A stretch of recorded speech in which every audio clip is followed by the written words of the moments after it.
नमस्कार, मैं अरुण कुमार पटेल, भावना Malviya inter college बच्चाओं Varanasi के सहायक अध्यापक।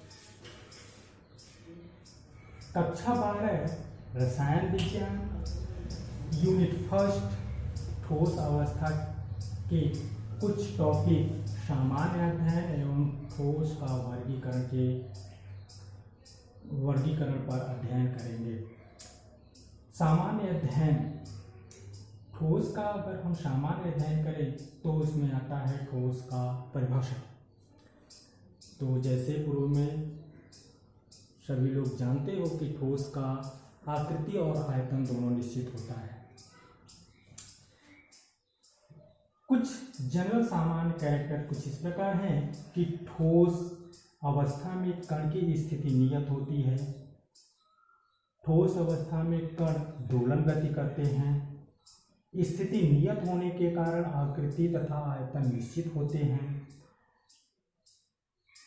कण बहुत पास पास होते हैं जिसके कारण घनत्व अधिकतम होता है या अधिक होता है, कणों के बीच अंतरावकाश भी बहुत कम होता है और ये असंपीड्य होते हैं। असंपीड्य अर्थात बलपूर्वक दबाने पर उनके आकृति में विशेष परिवर्तन नहीं होता है।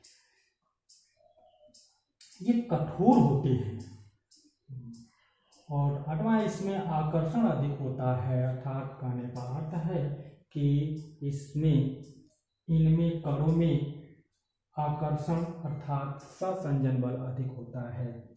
सहसंजन बल अर्थात समान अणुओं के बीच लगने वाला आकर्षण बल, इसको कोहेसिव फोर्स कहते हैं। और दूसरा होता है असंजन बल, जो कि असमान अणुओं के बीच लगने वाला बल होता है, जिसे एडहेसिव फोर्सेस कहते हैं। ये सभी गुणों का निर्भरता कण की प्रकृति तथा कणों के बीच आबंधन है। कण की प्रकृति और कणों के बीच आबंधन का अध्ययन कर लिया जाए तो हम भविष्य में ऐसे ठोस का निर्माण कर सकते हैं जो कि हमें भविष्य में आवश्यक होगी।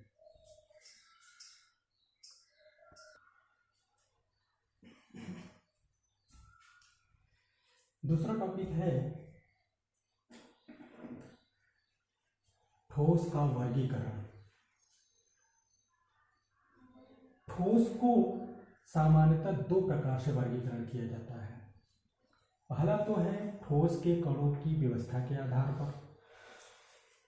ठोस के कणों की व्यवस्था के आधार पर दो वर्गों में विभाजित किया जाता है।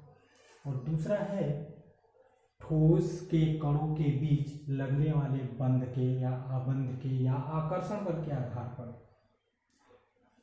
तो पहला हम लोग जो कि ठोस के कणों की व्यवस्था के आधार पर वर्गीकरण किया जाता है, हम इसके आधार पर ठोस को दो वर्गों में बांटते हैं। पहला है क्रिस्टलीय ठोस और दूसरा है अक्रिस्टलीय ठोस।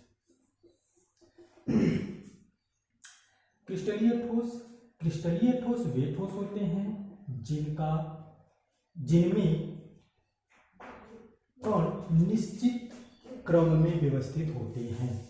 निश्चित क्रम का अर्थ होता है कि जैसे ये एक सफेद गोला है तो ये एक ब्लैक गोला, फिर एक सफेद, फिर एक ब्लैक, फिर एक सफेद, फिर एक ब्लैक, इस तरीके से व्यवस्था होती है। जैसे कि हम लोग NaCl की बात करें तो हमारा आता है कि NaCl में एक Na का पॉइंट होता है या Na का बिंदु होता है तो दूसरा Cl का, अर्थात ये आयनिक क्रिस्टल है, इसमें Na+ तथा Cl- के रूप में होते हैं। हाँ, लेकिन ये एक क्रम में होते हैं, अर्थात Na होता है, दूसरा Cl होता है, फिर Na होता है, फिर Cl होता है, फिर Na होता है, इस तरीके से होता है। तो इसे हम लोग क्रिस्टलीय ठोस कहते हैं।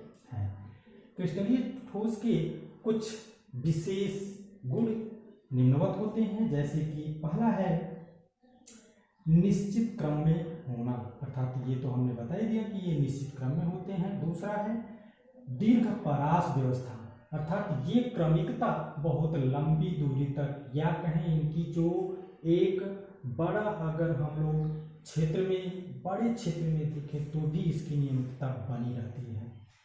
तीसरा है विषमदैशिक। विषमदैशिक का अर्थ होता है कि ये जो ठोस होते हैं, क्रिस्टलीय जो ठोस होते हैं,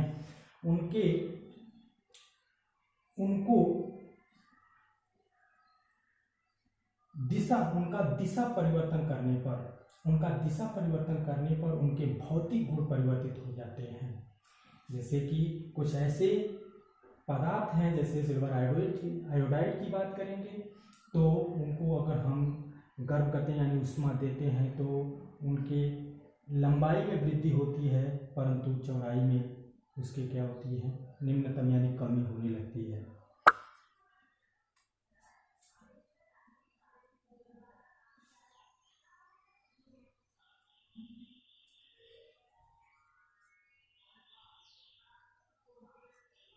चौथा आता है तीक्ष्ण द्रव्यमापक।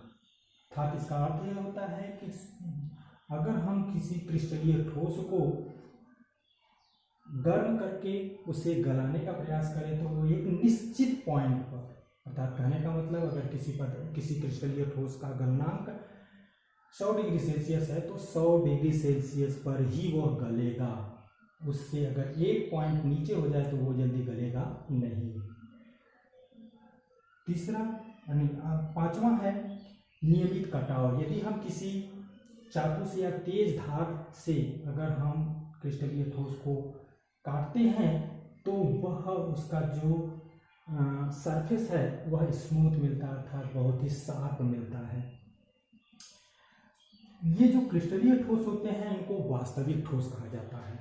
और फॉर एग्जाम्पल कुछ ऐसे ठोस हैं जैसे कि बर्फ है, धातु है, नमक है, हीरा है, ये सब क्रिस्टलीय ठोस में आते हैं।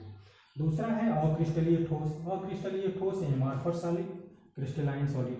एमॉर्फस सॉलिड की बात करें तो यह एक अनिश्चित क्रम वाला होता है, अर्थात इसमें जो निश्चितता है, ये जो निश्चितता है वो नहीं होती है। अर्थात जैसे कि अगर हम एक ब्लैक कर दिए, एक वाइट है, दूसरा ब्लैक है,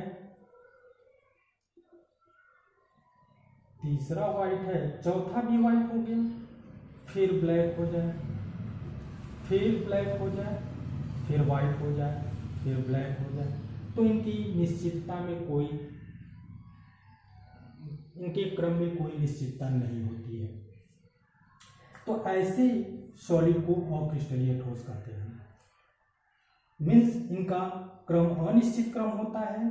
दूसरा पॉइंट होता है, अगर इनके कुछ गुणों के बारे में देखें तो दूसरा है लघुपरास। लघुपरास का अर्थ है कि इनमें क्रमिकता बहुत ही छोटे स्थान पर पाया जाता है। जैसे एक है व्हाइट तो एक ब्लैक, फिर व्हाइट, इतना क्रम तो निश्चित है, उसके बाद का क्रम नहीं निश्चित है। इसका अर्थ हुआ कि ये बहुत ही छोटे परास में, बहुत ही छोटे क्षेत्रों में इसकी क्रमिकता पाई जाती है।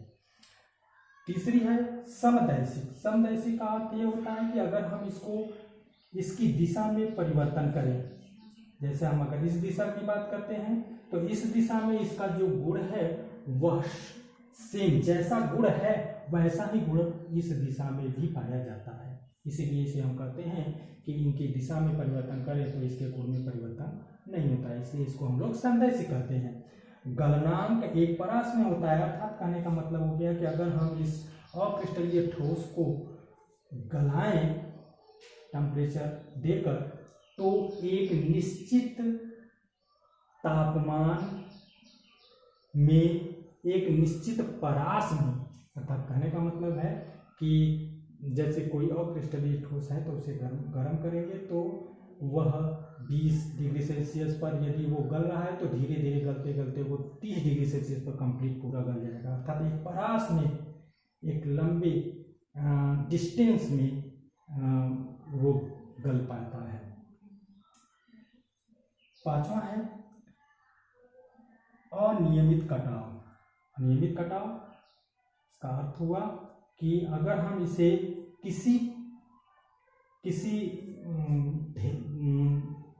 किसी तेज धार वाले चाकू से अगर इसे हम काटते हैं तो उसमें कटाव जो होता है वो नियमित नहीं मिलता है। छठवां है ये छद्म होता है। छद्म ठोस होता है, मतलब ये झूठा ठोस होता है। इसे हम अतिशीतित द्रव भी कहते हैं। इसे क्या कहते हैं? अतिशीतित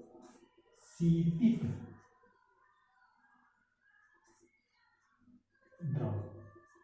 इसे हम अतिशीतित द्रव भी कहते हैं। अतिशीतित द्रव का अर्थ हुआ कि इसमें द्रव बहने के गुण पाए जाते हैं। जैसे अगर पुराने खंडारों में देखें जो शीशे लगे होते हैं, कुछ दिन के बाद अगर हम अब जाकर देखते हैं तो हमको ये लगता है कि उसमें उसका ऊपरी सतह पतला हो जाता है और निचले का सतह मोटा हो जाता है। इसका मतलब है कि उसमें कुछ बहने का गुण होता है, बहकर वो नीचे की ओर चला जाता है। इसलिए इसको हम लोग एक नाम देते हैं अतिशीतित द्रव के रूप में।